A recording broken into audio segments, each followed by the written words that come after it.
اس حالت میں دن گزر رہے تھے اور ملک شام میں کفر سر اٹھا رہا تھا، پھل پھول رہا تھا۔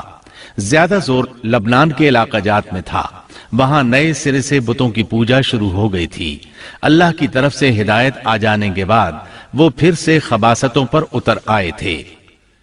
ان حالات میں بعلبک شہر میں بنی اسرائیل کا ایک ایسا گروہ ظاہر ہوا جنہوں نے ایک بت ایجاد کیا، اس کا نام بعل رکھا۔ اسی کے نام پر شہر کا نام بعلبک ہے۔ اللہ تعالیٰ نے ان کی طرف معزز پیغمبر الیاس علیہ السلام کو مبعوث فرمایا۔ آپ کا سلسلہ نسب یوں ہے: الیاس بن یاسین بن فنحاس بن ایزار بن ہارون علیہ السلام۔ اللہ تعالیٰ سورۃ الصافات آیات 123 تا 132 میں ان کا تذکرہ یوں فرماتے ہیں: اور بے شک الیاس بھی پیغمبروں میں سے تھے،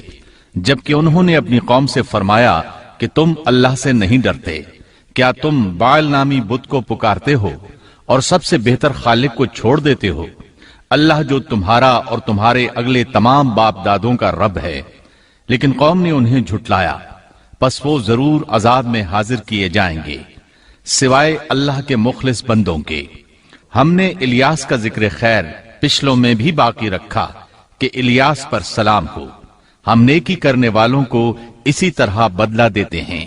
بے شک وہ ہمارے ایماندار بندوں میں سے تھا۔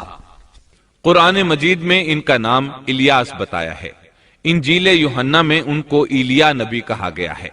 بعض آثار میں ہے کہ الیاس اور ادریس ایک ہی نبی کے دو نام ہیں، لیکن یہ بات درست نہیں، کیونکہ اول تو یہ آثار سند کے اعتبار سے قوی نہیں، دوسرا یہ کہ قرآن مجید نے سورۃ الصافات اور سورۃ الانعام میں الیاس علیہ السلام کے جو حالات اور اوصاف بیان کیے ہیں، ان میں کسی ایک جگہ بھی یہ اشارہ نہیں ملتا کہ الیاس علیہ السلام کو ادریس بھی کہا جاتا ہے، اور نہ ہی سورۃ الانبیاء میں جہاں ادریس علیہ السلام کا تذکرہ ہے کوئی ایسا اشارہ ملتا ہے کہ ان کو الیاس بھی کہا جاتا ہے۔ مورخین نے ادریس اور الیاس علیہ السلام کے جو نسب نامے بیان کیے ہیں ان سے پتہ چلتا ہے کہ ان دونوں نبیوں کے درمیان صدیوں کا فاصلہ ہے، لہٰذا اگر یہ ایک ہی نبی کے دو نام ہوتے تو قرآن مجید ضرور اس کی طرف اشارہ کرتا اور مورخین بھی اس کی کوئی وجہ بیان کرتے۔ مفسرین اور مورخین کا اتفاق ہے کہ الیاس علیہ السلام شام کے باشندوں کی ہدایت کے لیے بھیجے گئے تھے، اور مشہور شہر بعلبک ان کی رسالت و تبلیغ کا مرکز تھا۔ الیاس علیہ السلام کی قوم مشہور بت بعل کی پرستار تھی اور توحید سے بیزار اور شرک و کفر میں مبتلا تھی۔ اللہ کے برگزیدہ رسول الیاس علیہ السلام نے ان کو سمجھایا اور راہ ہدایت انہیں دکھائی، اور بت پرستی کے خلاف انہیں واعظ و نصیحت کی اور خالص توحید کی جانب انہیں بلایا۔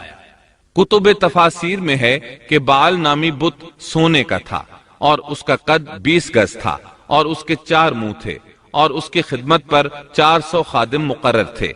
الیاس علیہ السلام کے زمانے میں یمن اور شام کا محبوب دیوتا یہی بت تھا، اور بعض مورخین کا خیال ہے کہ حجاز کا مشہور بت ہبل بھی یہی بعل تھا۔ سورۃ الانعام میں الیاس علیہ السلام کا جن آیات کے اندر ذکر آیا ہے وہ نوح اور ابراہیم علیہ السلام کی اولاد اور ان کی نسل کے انبیاء و رسل کی ایک مختصر فہرست ہے۔ اللہ تعالیٰ سورۃ الانعام آیت 84 تا 86 میں فرماتے ہیں: اور ہم نے ان کو اسحاق دیا اور یعقوب، ہر ایک کو ہم نے ہدایت کی، اور پہلے زمانے میں ہم نے نوح کو ہدایت کی، اور ان کی اولاد میں سے داؤد کو اور سلیمان کو اور ایوب کو اور یوسف کو اور موسیٰ کو اور ہارون کو، اور اسی طرح ہم نیک کام کرنے والوں کو جزا دیا کرتے ہیں، اور نیز زکریا کو اور یحییٰ کو اور عیسیٰ کو اور الیاس کو، یہ سب نیک لوگوں میں سے تھے،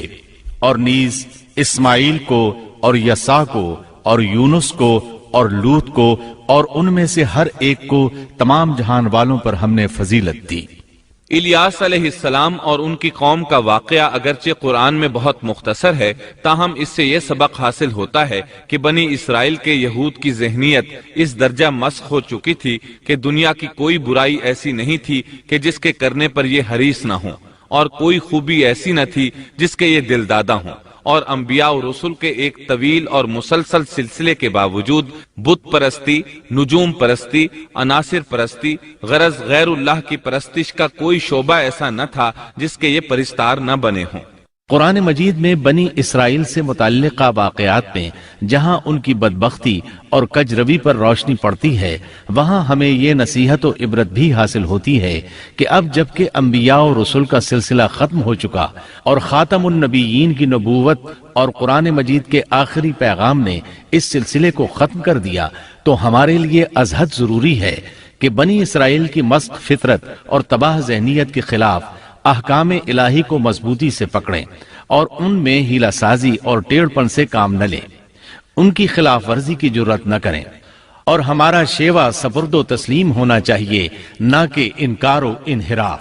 اسلام کے یہی اور صرف یہی معنی ہیں۔